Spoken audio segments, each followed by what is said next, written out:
A paz e a graça do Senhor esteja com todos nós, amados irmãos, em nome de Jesus. A nossa mensagem de hoje tem como base uma passagem de Lucas, capítulo 13, dos versos 22 em diante. Basta abrir, por favor, quem queira acompanhar, abra suas Bíblias. Lucas 13, 22 em diante. É uma passagem muito conhecida. Jesus passava por cidades e aldeias, ensinando e caminhando para Jerusalém, e alguém lhe perguntou: Senhor, são poucos os que se salvam? O que ele lhe respondeu: Porfiai, esforçai por entrar pela porta estreita, porque eu vos digo que muitos procurarão entrar e não poderão. Um homem fez ao Senhor Jesus uma pergunta muito séria. Perguntou-lhe: Senhor, apenas poucas pessoas serão salvas? O Espírito Santo omitiu de nós o nome deste homem e o motivo que ele procurava essas informações. Mas a importância da resposta do Senhor a essa pergunta é muito clara. Jesus aproveitou a oportunidade para abrir as mentes de todos que estavam ao seu redor ao claro dever que cada um tinha. Ele viu o que havia dentro dele. Esforçai-vos, ele disse, por entrar pela porta estreita. Tais palavras nos ensinam a indiscutível verdade de que é de nossa inteira responsabilidade a salvação de nossas almas. Mostram o grande perigo em deixar de lado a necessidade de nos tornarmos verdadeiros cristãos, como infelizmente muitos têm feito. Em ambos os pontos, o testemunho de nosso Senhor Jesus Cristo no texto é bem claro. Ele indica o caminho para se chegar à salvação. E Jesus o chama de porta estreita. Existe então uma porta que nos leva ao perdão, à paz com Deus e ao céu. Quem entrar por esta porta será salvo. Esta porta foi feita pelo Senhor Jesus para os pecadores. Por toda a eternidade, ele prometeu que a faria. Na plenitude do tempo, ele veio ao mundo e a criou, por meio de sua própria morte reconciliadora na cruz. Através desta morte, ele assumiu para si o pecado, pagou a dívida humana para com Deus e enterrou todos os castigos do homem. Ele construiu uma porta à custa do seu próprio sangue e corpo. Através do sangue na cruz, somos libertos da culpa, da escravidão e da condenação do pecado. E a consequência desse sacrifício, com a purificação dos pecados, surgiu uma nova criação, produzida por esta cruz, a igreja, que Jesus Cristo anteriormente, à sua morte, já havia prometido. Leiamos em Mateus 16, 18, Jesus disse: Edificarei a minha igreja e as portas do inferno não prevalecerão contra ela. A origem da palavra igreja está no termo eclesia ou eclésia, que significa simplesmente um ajuntamento do povo convocado ou chamado para fora do mundo, fora do sistema religioso. Na última ceia, com seus discípulos, Jesus estabelece uma nova aliança com seu sangue, confirmada com a sua morte. Com a morte de Jesus, Mateus 27, 51. Eis que o véu do santuário se rasgou em duas partes, de alto a baixo. Já não há mais separação entre sacerdotes do Antigo Testamento. Após isto, todos os cristãos ficaram com a porta aberta para poder falar diretamente com Deus. Jesus nos transforma em sacerdotes diferentes daqueles do Antigo Testamento. 1 Pedro 2,9 diz assim: Mas vós sois a raça eleita, o sacerdócio real, a nação santa, o povo de propriedade exclusiva de Deus, a fim de proclamardes as virtudes, as grandezas daquele que vos chamou das trevas para a sua maravilhosa luz. Apocalipse, Jesus diz: Jesus, que é a fiel testemunha, o soberano dos reis da terra, aquele que nos ama e pelo seu sangue nos libertou dos nossos pecados e nos fez reino, sacerdotes para Deus, seu Pai. A ele seja a glória e domínio pelos séculos dos séculos. Amém. No primeiro dia de Pentecostes, após a ascensão do Senhor, por volta do ano 33, esta promessa foi cumprida e a igreja de Cristo passou a existir. É de observar que naquele tempo não havia outra igreja. Se você é salvo, está unido a ela. Pedro e os demais apóstolos mostraram ao mundo o plano divino para salvar todo o ser humano. arrependei-vos, e cada um de vós seja batizado em nome de Jesus Cristo para a remissão dos vossos pecados, e recebereis o dom do Espírito Santo. Atos 2:38. Aqueles que responderam positivamente tiveram seus pecados perdoados e foram acrescentados à igreja do Senhor, à igreja de Cristo. Atos 2:47. Ainda registrado em Atos, a igreja se reunia em locais fechados, residências, para cultuar a Deus, orar e ouvir a palavra. A Bíblia chama a igreja de corpo de Cristo. Está escrito em Efésios: e pôs todas as coisas debaixo dos pés, e para ser o cabeça sobre todas as coisas, o deu à igreja, a qual é o seu corpo, a plenitude daquele que a tudo enche em todas as coisas. O Novo Testamento ensina: há somente um só corpo, Efésios 4:4, uma só igreja. Colossenses 1:18 registra: Cristo é a cabeça do corpo da igreja. Ele é o princípio, o primogênito dentre os mortos, para em todas as coisas ter a primazia. Então, igreja, amados, é o povo de Deus.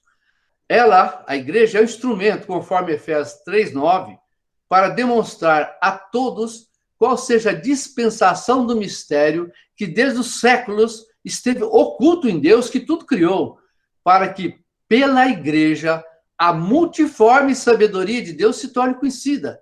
Agora, dos potestados, principados nas regiões celestiais, segundo o eterno propósito que fez em Cristo Jesus nosso Senhor. A esse seja a glória na igreja em Cristo Jesus por todas as gerações, para todos sempre. Amém. Apocalipse 5:9 registra: no céu, diante do trono, entes celestiais cantavam um cântico novo, dizendo: digno és de tomar o livro e abrir seu selo, porque foste morto, e com teu sangue compraste para Deus homens de toda a tribo, língua, povo e nação. Paulo registra em Atos 20: cuidai, pois, de vós mesmos, de todo o rebanho sobre o qual o Espírito Santo vos constituiu bispos, para apacentardes a igreja de Deus, que ele adquiriu com o seu próprio sangue. Amados, a igreja é o conjunto de todas as pessoas que amam e seguem Jesus, e ela está em qualquer lugar onde os membros da igreja de Cristo se reúnem para adorar a Deus em comunhão. Em Cristo, todos os crentes estão unidos e não podem ser separados. Romanos 12:5 diz: assim nós, embora muitos, somos unicamente um só corpo em Cristo e membros uns dos outros. Com seu sacrifício, Jesus ergueu uma escada na terra, cujo topo alcançava o céu, que Jacó, em tempos antigos, viu em sonhos. Gênesis 28:10-19. Ele fez uma porta pela qual os piores pecadores pudessem entrar na presença de Deus sem temer. Ele abriu um caminho pelo qual o mais vil dos homens, acreditando nele, poderia se aproximar de Deus e ter paz. Eu sou o caminho. Ninguém vem ao Pai senão por mim, disse o Senhor. João 14:6. Ele nos afirma: eu sou a porta. Se alguém entrar por mim, será salvo. João 10:9. Com grande certeza, essa porta nunca foi tão necessária quanto hoje. Não importa que os salvos sejam muitos ou poucos, a sua ordem é clara. Faça todo esforço para entrar. Agora é o tempo. O dia da salvação é agora. Mas chegará o dia em que muitos procurarão entrar, e já será tarde e não conseguirão. Deste modo, foi criada a porta para a salvação. Esta porta é chamada a porta estreita, e tem um motivo para isso. Para algumas pessoas, ela é estreita, comprida e difícil de passar. E assim continuará sendo, enquanto o mundo existir da forma como é. Ela é estreita para todos que amam o pecado, estão determinados a não partir sem ele. Olhe a porta da salvação e entre, amado. Você tem a porta aberta claramente perante seus olhos. Você tem Cristo e a salvação eterna oferecidos a você e nunca mais ficará perdido sem saber para onde ir. Considere quão misericordioso isto é. Atente-se para que você não despreze a porta e pereça na descrença. Hebreus nos diz assim: como escaparemos nós se negligenciarmos tão grande salvação? Esta salvação, primeiramente anunciada pelo Senhor, foi-nos confirmada pelos que a ouviram. Jesus diz aos pecadores: venha, arrependa, creia, trabalhe, Pergunta, bata. Está claro que a nossa salvação, do início ao fim, é inteiramente de Deus, que da mesma forma nossa ruína, se ocorrer, será inteiramente nossa responsabilidade. E por essa responsabilidade que Jesus disse, esforçai, porfiai. Isto nos ensina que devemos esperar por muitas adversidades e batalhas difíceis para termos nossas almas salvas. Porfiai ou esforçai nos ensina que vale a pena buscar a salvação. Se há algo no mundo que merece a nossa luta, esse algo é a prosperidade de nossa alma. E você pode se encorajar quando olhar para adiante e pensar na segunda volta de Cristo. A porta, amados, agora está disposta a abrir-se para o pior dos pecadores, mas virá o dia em que ela não mais abrirá. Perguntam, mas quando será isto? Em qual período a porta da salvação se fechará para sempre? Quando porfiar, já não mais adiantará mais nada? Tem um pequeno problema aí. A volta do Senhor para você poderá ser qualquer hora. E esse dia trará correções a todos. Haverá uma grande mudança de valores muito em breve, mas está chegando o dia em que o valor de tudo será alterado. Nesta ocasião, o dinheiro será tão inútil quanto trapos e o ouro será tão desprezível quanto a poeira. Chegará o dia em que as pessoas não se importarão mais com as coisas pelas quais viviam antes. Desejarão o que antes desprezaram. As mansões, palácios e a casa que não serão esquecidos. E a casa que é feita por que não é feita por mãos, essa será desejada. A casa no céu. Os favores dos ricos já não serão mais lembrados, mas sim os favores dos reis dos reis. Sedas, cetins, veludos, laços se perderão de vista ante a ânsia pelo manto da retidão de Cristo. Tudo será alterado, tudo será mudado no grande dia da vinda do Senhor. Aí, muitos procurarão entrar e não poderão. O que são as coisas mais importantes agora? Fácil. Posição social, ouro, pedras preciosas, prata, dinheiro, minas, iates, terras, casas, cavalos, carros, móveis, comida, bebida, e assim vai. Existem as coisas que acreditamos serem valiosas. Existem as coisas que exigem um mercado pronto. Existem coisas que você não consegue obter por menos de um preço certo. Aquele que tem muitas dessas coisas é considerado um homem rico. E assim é o mundo. O que seriam as coisas baratas, então?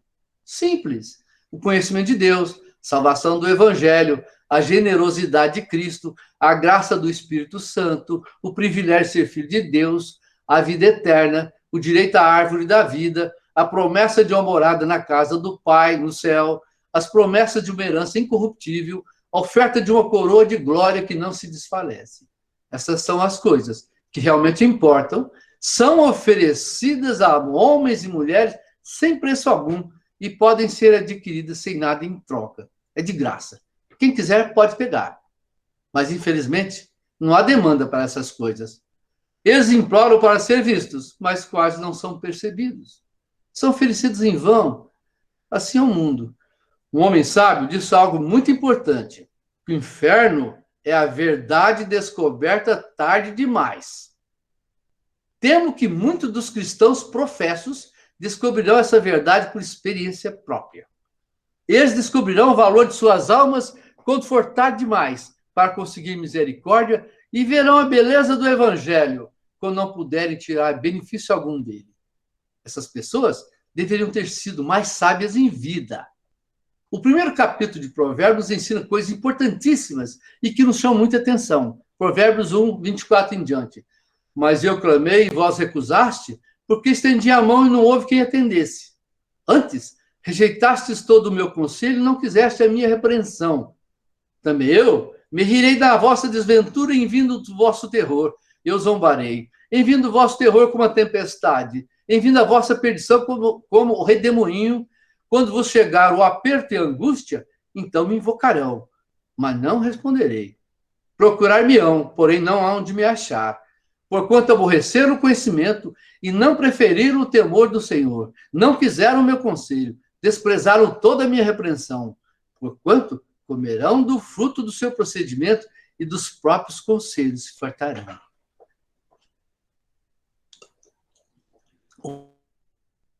O arrependimento virá muito quando for tarde demais. Eles descobrirão as suas próprias maldades e se envergonharão completamente de seus passados.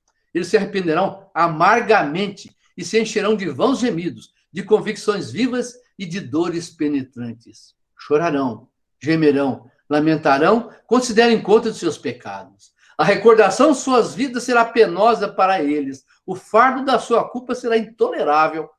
Mas para sua angústia, assim como Judas Iscariotes, eles se arrependerão tarde demais. A fé e o desejo de salvação virá a muitos tarde demais. Eles já não serão capazes de negar a existência de Deus, do diabo, do céu, do inferno. Falsas religiões, ceticismos e infidelidade serão abandonados para sempre. Zombarias, piadas, liberdade de pensamento cessarão. Como o diabo, eles finalmente acreditarão e temerão, mas será tarde demais. Ansiarão por perdão, paz, favor de Deus, quando não mais poderão tê-los. Trabalhemos enquanto é dia, pois a noite vem quando ninguém pode trabalhar. João 9:4. O tempo dito pelo nosso Senhor será o tempo em que ele julgará o mundo. A paciência de Deus finalmente chegará ao fim. O trono da graça será tomado, em seu lugar colocado o trono do julgamento. A fonte da água da vida, a água viva, será fechada. A porta estreita será finalmente fechada e separada. O dia da graça acabará. O dia do julgamento final chegará ao mundo que jaz no pecado. Então virá o que foi profetizado pelo Senhor Jesus. Muitos procurarão entrar e não poderão. Amados, todas as profecias da Escritura até hoje foram cumpridas ao pé da letra. Para muitos, elas pareciam improváveis, impossíveis até de se cumprirem. Nenhuma profecia jamais falhou. As promessas de boas novas se cumpriram, apesar de parecerem feitos dificílimos. Olhe bem, Sara deu à luz um filho quando tinha passado a idade. Os filhos de Israel foram tirados do Egito e viveram na terra prometida. Os judeus foram redimidos do cativeiro da Babilônia depois de 70 anos e puderam mais uma vez reconstruir o templo. O Senhor Jesus, nascido de uma virgem, viveu, ministrou, foi traído, crucificado, assim como as Escrituras previram precisamente. A palavra de Deus profetizou em todos esses casos, eles foram concretizados. As predições sobre julgamentos em cidades e nações foram realizadas. Apesar de, naquela época, quando foram primeiramente profetizadas, pareciam inacreditáveis. Hoje, amados, Edom, um deserto, Tiro, uma rocha para secar redes, Nínive e a grande Babilônia, uma terra seca, estão completamente em ruínas. Lá no Iraque, estão derrubadas. A palavra de Deus previu todos esses casos e assim aconteceram. A predição feita pelo Senhor Jesus, pronunciada hoje aqui, também será concretizada. Nenhuma palavra dessa sentença falhará quando chegar o tempo da sua realização, será executada. Jesus disse, muitos procurarão entrar e não poderão. A grande porta da salvação, queridos, ainda está aberta, mas é chegada a hora que ela se fechará para sempre. Nada é conseguido sem a cruz, nenhuma batalha. É perda de tempo buscar qualquer outro caminho para a vida eterna. Muitos podem olhar para a direita ou a esquerda e viverem conforme seus próprios métodos, mas nunca encontrarão outra porta. Os orgulhosos, se quiserem, podem não gostar da porta. Pessoas depravadas podem escarnecer dela e fazer piadas dos que a utilizam. Preguiçosos podem reclamar que o caminho é árduo, mas não descobrirão outro caminho para a salvação, a não ser a fé no sangue e na retidão do Senhor crucificado. Uma porta, queridos, se posiciona entre nós e o céu. E ela pode ser estreita, mas é a única. E devemos entrar para o céu através dessa porta estreita, ou não entrar de forma alguma. Tão estreita quanto esta porta possa ser, continua sendo uma porta sempre disposta a abrir. Nenhum pecador de qualquer tipo está proibido de se aproximar. Quem quiser poderá entrar e ser salvo. Amém. Apenas uma condição para ser aceito, que você realmente sinta e odeie seus pecados, desejando ser salvo a Cristo, a maneira que Cristo quer. Você está realmente ciente da sua culpa e maldade? Você verdadeiramente tem o coração quebrantado e contristado? Salmo 51, 17 diz: o sacrifício que agrada a Deus são um espírito quebrantado, um coração quebrantado e contrito. Ó Deus, não vai desprezar. Olhe pela porta da salvação, entre. Ele que a ergueu declara: o que vem a mim, de maneira nenhuma eu lançarei fora. João 6,37. Não interessa se você é grande ou pequeno pecador, se você é eleito ou não, se você é convertido ou não. A questão simplesmente é essa. Você sente e odeia os seus pecados? Você se sente pesado e oprimido? Está disposto a colocar sua vida nas mãos de Deus? Se esse é o caso, a porta abrirá para você. Venha hoje. Por que você permanece aí fora? Tão estreita quanto esta porta possa ser, ela continua sendo a única pela qual milhares e milhares já passaram e foram salvos. Nenhum pecador jamais voltou atrás e disse que era muito ruim para ser aceito, quando estava enojado de seus pecados. Pessoas de todos os tipos foram recebidas, lavadas, perdoadas, vestidas e feitas herdeiras da vida eterna. Algumas pessoas não pareciam que seriam admitidas. Você e eu talvez tenhamos pensado que elas eram muito pecadoras para serem salvas. Mas o Senhor Jesus, que ergueu a porta, não as recusou. Assim que bateram, ele deu ordens para que pudessem entrar. Manassés, rei de Judá, foi essa porta. Pior do que ele, não havia. Ezequias ajoelhou-se para o ídolo, matou seus próprios filhos, mas correu até a porta. Saulo, fariseu, foi essa porta. Ele blasfemou contra Cristo e perseguiu seus seguidores. Mas assim que seu coração foi tocado, viu a sua culpa, imediatamente foi à porta e ele foi salvo. Muitos dos judeus que crucificaram nosso Senhor Jesus foram até essa porta. Eram verdadeiramente pecadores atrozes, recusaram, rejeitaram o próprio Messias, entregaram a Pilatos e rogaram que ele fosse crucificado e que ele fosse liberado Barrabás. Mas no dia que seus corações convenceram da verdade, através da pregação de Pedro, foram direto à porta buscar por perdão. Imediatamente elas se abriram e foram salvos. O carcereiro em Filipos buscou essa porta. Ele era um homem ímpio, cruel, duro.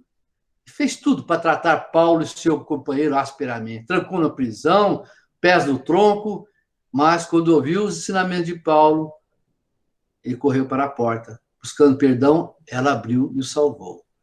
Então, queridos, pessoas de todos os tipos, classes, idades, educados ou não, ricos ou pobres, velhos ainda vivas, foram até a porta, encontraram aberta, passaram por ela e ganharam paz de espírito. Encontraram nela o caminho para a verdadeira felicidade. Todos, nobres, plebeus, comerciantes, soldados, fazendeiros, sapateiros, qualificados ou não, ainda estão na terra, encontraram a porta estreita, como sendo o caminho para a alegria, estrada para a paz. Eis que viram que o jugo do Senhor é suave, seu fardo é leve, diz o Senhor. Venham a mim, todos que estão cansados, sobrecarregados, e eu darei descanso a vocês. Tomem sobre vocês meu jugo, aprendam de mim, pois sou humilde e manso de coração, e vocês encontrarão descanso para vossas almas. Meu jugo é suave e meu fardo é leve. A única tristeza era porque poucos entraram, e seu arrependimento foi por não ter entrado antes. Quem perseverar até o fim será salvo. Mateus 24, 13. Quem tem ouvidos para ouvir, ouça o que o Espírito diz às igrejas. Essa porta é a qual que eu quero que todos vocês entrem, em nome de Jesus. Amém.